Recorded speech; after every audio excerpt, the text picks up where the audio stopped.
I imagine right now you feel a bit like Alice, tumbling down the rabbit hole. Oh, and spoilers. Welcome to the channel, I'm Hayes. I talk movies all day, so subscribe right now if you want to be entertained. And today, I want to talk about The Matrix because apparently it's a big old metaphor for being transgender. Apparently, we all got tricked into watching trans people propaganda, we all liked it, and now we have to go home and rethink our lives. So for a while now, some transgender people have claimed that The Matrix was referencing the trans experience, to which a lot of other people responded with, LOL, don't be stupid. Now, Lilly Wachowski, co-writer and director of The Matrix, has confirmed in a Netflix video that the film indeed was intended as a transgender allegory from a closeted point of view. As if millions of voices suddenly cried out in terror and were suddenly silenced. Now, truth be told, the trans thing is not what I got from the movie either, but then why would it be? So now that this has come out, what I want to do is go through the film and see if I can figure out the trans references, and then at the end, let you know what I think. But before I do, let me say this. I'm only going to be looking at The Matrix, not the sequels, for two reasons. One, when The Matrix was being released, the sequels hadn't been greenlit yet, so really this is the movie to focus on. And two, Matrix 2 and 3 are trash, so I ain't trying to watch those too many times. So The Matrix starts off with cops hunting down Trinity. They try to arrest her, but she beats them up and runs away. The agents turn up and start chasing her, and they jump over rooftops. And this is where we get a little introduction to the fact that the Unplugged can bend the Matrix and jump real far. So why not just jump all the way down to ground level? Just seems that would have been a more efficient use of the jump ability. I don't think she thought this through, to be honest. But anyway, Trinity gets to the call box and escapes through the telephone line, and the agents realize that their informant was telling the truth, so now they gotta look for their next target, Neo. Now when we're introduced to Neo, he's asleep at his desk with his computer on, which tells me that he has no concept of personal safety or any regard for environmental issues. His computer gets hacked by Trinity, and she tells him to follow the white rabbit, which turns out to be the tattoo on the back of a girl's shoulder who presumably is the girlfriend of the crackhead Neo was selling digital drugs to. But here's the thing, how would Trinity know that crackhead's girlfriend was going to turn around like that? The smart thing for Neo and a crackhead to do would be to make the exchange, talk as little as possible. Certainly you don't invite your dealer to go clubbing with you. Then again,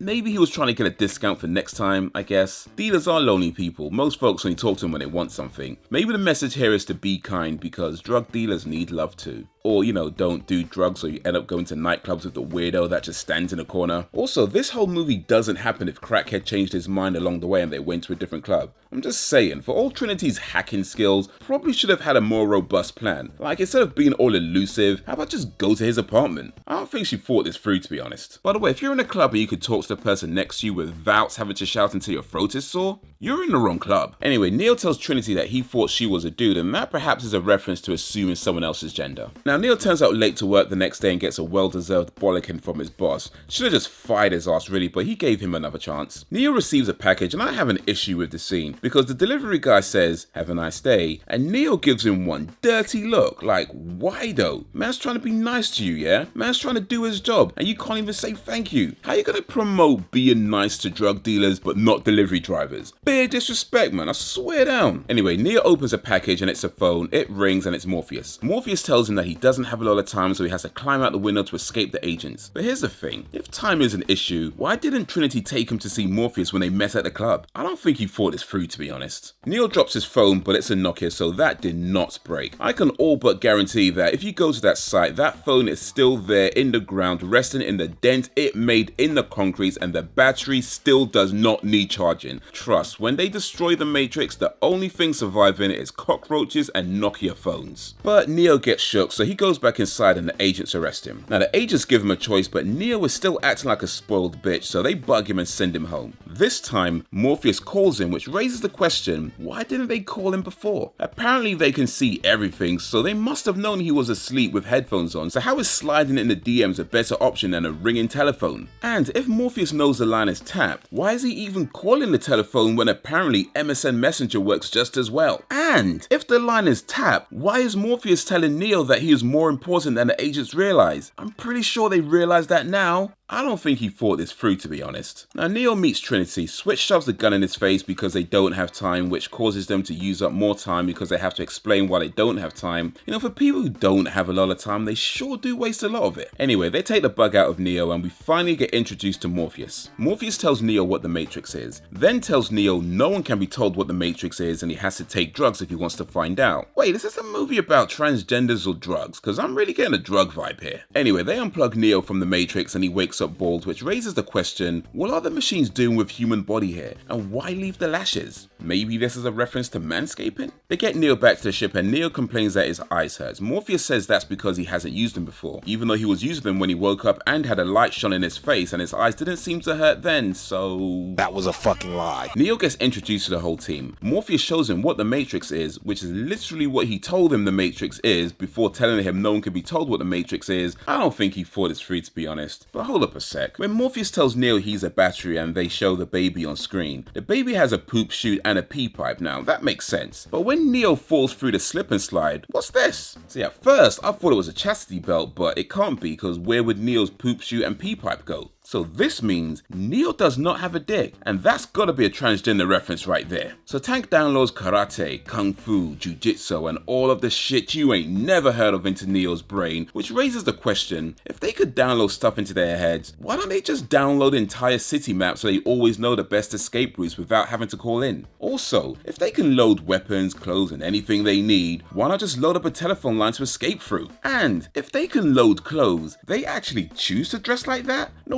wonder the agents can track them down so easily, walking around looking like pimps and hoes from 21.99. Anyway, Cypher tries to give Neo some advice, but Neo ignores him. They all pretty much treat Cypher like crap, really. This movie only seems to be nice to drug dealers, so I'm not surprised Cypher turned on them. What is surprising though is, how did Cypher manage to get in and out of the Matrix on his own without anyone knowing? Who plugged him in? Who pulled him out? If he managed all that by himself and nobody knew, he's easily the most technically skilled out of all of them, and yes, they pay so little attention to him. I'm just saying, sometimes we create the monsters. So they go to see the Oracle, and why don't they just enter the Matrix in the same building as the Oracle? I know the world isn't real or whatever, but us unplugged people still gotta deal with pollution. Anyway, the Oracle tells Neo that he's not the one and that Morpheus is a lying pimp. But she also says, you're waiting for something, your next life maybe, who knows? And that's probably gonna be worth remembering for later. Now on the way back, Neo has deja vu, and they think this is the reason their luck changed, when of course the real reason is that a black cat's crossed his path. They get attacked by the agents, Mouse gets caught in a trap, Sniper sneezes and gives away their location, and there is no way you're firing that many bullets and not hitting someone. Morpheus fights with Agent Smith so the others can escape, and that ends with a black man getting beaten down by the police.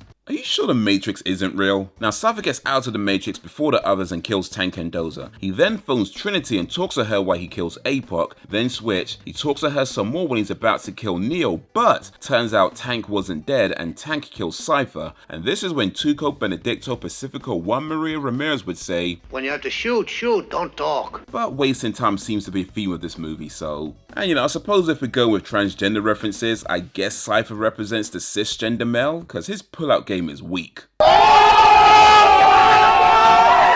Now, after they come out of the Matrix, Trinity and Neo go back into the Matrix to rescue Morpheus, and this is a really cool scene. Like, honestly, one of the best action scenes I've ever seen in the movie. Also, one of the most pointless. They can load anything they need. Why not load up a helicopter to begin with? Why blow up the ground floor and risk causing structural damage that can collapse the building while they're still in it? And just the fact that they found a helicopter and then had to learn to fly it, I don't think they thought this through, to be honest. But they do rescue Morpheus.